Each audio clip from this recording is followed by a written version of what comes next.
Welcome student to the वीरूसी सब Vivekananda school. आज हम पढ़ेंगे हिंदी का अध्याय 3 आम का पेड़। हम आपको पढ़ाएंगे, आप ध्यान से सुनना, ठीक है। रमेश को अपने दादाजी से बहुत प्यार था। रमेश को अपने दादाजी से बहुत प्यार था। घर में उसके माता पिता भी हैं, पर रमेश अपने दादाजी के साथ रहना पसंद करता था। रमेश अपने दादाजी के साथ रहना पसंद करता था। दादाजी रमेश को कहानियाँ सुनाते थे। दादाजी रमेश को कहानियाँ सुनाते थे उनके और दादाजी रमेश को गांव में घुमाने भी ले जाया करते थे। कभी भूले से भी उसे डांटते नहीं थे। दादाजी रमेश को कभी डांटते नहीं थे, उसको बहुत प्यार करते थे। एक दिन रमेश ने दादाजी से कहा, दादाजी अगर हमारे घर में एक आम का पेड़ होता तो कितना अच्छा होता। रमेश ने बोला दादाजी से कि दादाजी हमारे घर में अगर आम का पेड़ होता तो कितना अच्छा होता। जब जी चाहता हम आम तोड़कर खाते। देखो बेटा, फल के अलावा जब पेड़ बड़ा होता है तो ठंडी छाया भी देता है। दादाजी बोलते हैं कि बेटा फल के अलावा पेड़ बड़ा होता है तो हमें वो छाया और शुद्ध हवा भी देता है। आम की पत्तियां से बंधनवार बनाई जाती है। बंधनवार भी आपको पता है, पत्तियों से जो माला बनाई जाती है जिसे अपन दरवाजे पर लगाते हैं उसको बोलते हैं। दादाजी ने हंसते हुए कहा। अगले दिन सुबह सुबह रमेश की खुशी का ठिकाना ना था। उसने देखा कि दादाजी एक आम का पौधा लाए हैं। दादाजी ने रमेश के लिए एक आम का पौधा लाकर दिए। बोले, रमेश तुम्हारे लिए आम का पौधा ले आया हूँ। बोले कि रमेश मैं आपके लिए एक आम का पौधा लाया हूँ। जब यह पौधा पेड़ बन जाएगा तो इस पर तोते, कोयल, मैना और ना जाने कितने पक्षी बैठेंगे। वाह, तब तो बड़ा मजा आएगा। रमेश बोलता है कि वाह, तब तो बहुत मजा आएगा। कोयल की आवाज़ सुनाई देगी, कोयल की मीठी मीठी आवाज़ सुनाई देगी। दादाजी रमेश पेड़ और पक्षियों से सबसे अच्छा दोस्त होते हैं। दादाजी बोलते हैं कि रमेश पेड़ और पशु पक्षी हमारे अच्छे दोस्त होते हैं।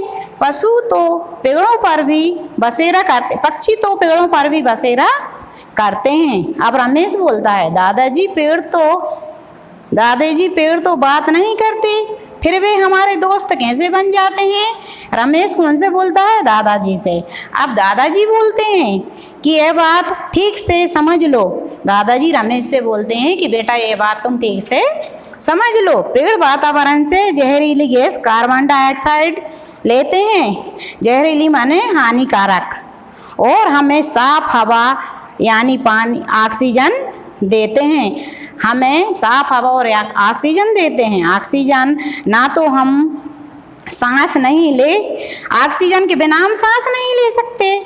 मैं समझ गया दादाजी, पेड़ हमारे लिए बहुत अच्छे दोस्त हैं। अब रमेश बोलता है कि दादाजी मैं समझ गया, पेड़ हमारे बहुत अच्छे दोस्त हैं।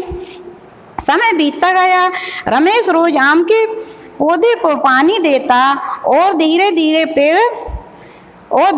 पेड़ का रूप लेकर बड़ा हो गया। आम का पौधा धीरे धीरे एक पेड़ का रूप लेकर बड़ा हो गया।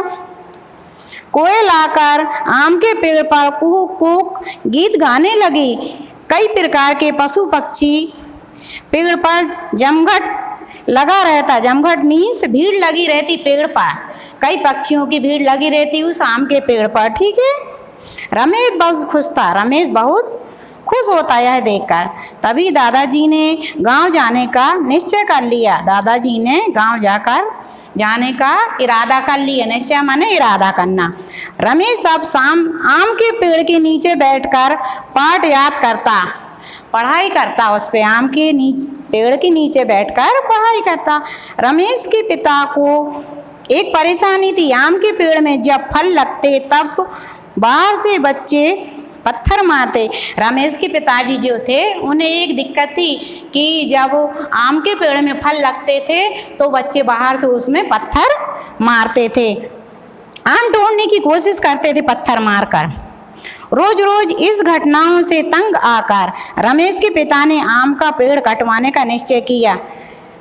रोज रोज परेशान होकर रमेश के पिता उस आम का पेड़ कटवाने का निश्चय कर लिए थे।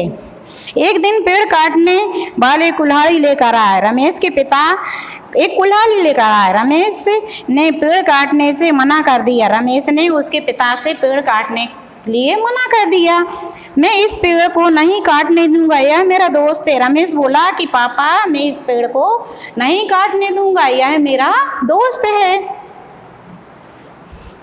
वह पेड़ के तने से लिपट गया। रमेश पेड़ के तने से लिपट गया, उसको पकड़कर खड़ा हो गया और रोते हुए बोला, पिताजी इसे मत कटवाओ, यह पेड़ हमारा दोस्त है। सारी जहरीली गैस लेकर यह हमें साफ हवा देता है, यह और छाया भी देता है, ठंडी ठंडी हवा देता है और हमें मीठे मीठे फल भी देता है। रमेश अपने पापा जी को समझाता है, बदले में हमसे कुछ भी नहीं लेता, और ये बदले में हमसे कुछ भी नहीं लेता। रमेश ने पेड़ के तने को प्यार से सहलाया और रोते रोते हिचकियाँ लेने लगा। माँ सोचने लगी, रमेश कहता तो ठीक है। उसकी माँ दूर खड़े होकर सुन रही थी और बोली कि हाँ, रमेश कहता तो ठीक है, ये पेड़ तो बस हमें ही देते हैं, लेते तो कुछ नहीं है, ये दाता हैं, फिर क्यों ना रमेश की बात मान ली जाए। उसकी माँ बोलती है कि हमारा बेटा सही बोल रहा है, क्यों ना रमेश की बात मान ली जाए। तुम ठीक कहते हो रमेश, अब मैं आम का पेड़ नहीं कटवाने दूंगी, साथ ही हम अमरूद और लीची के पेड़ भी आंगन में लगवाएंगे। हाँ बेटा, हम गलती कर रहे थे। उसके पापा बोलते हैं, हाँ बेटा, हम गलती कर रहे थे, पेड़ सचमुच हमारे दोस्त हैं। उसके पिताजी ने कुछ सोचकर कहा। वैसे पेड़ कटवाने की बात सोचकर उन्हें भी दुख हुआ था, पर रोज रोज की घटनाओं से तंग आ गए थे।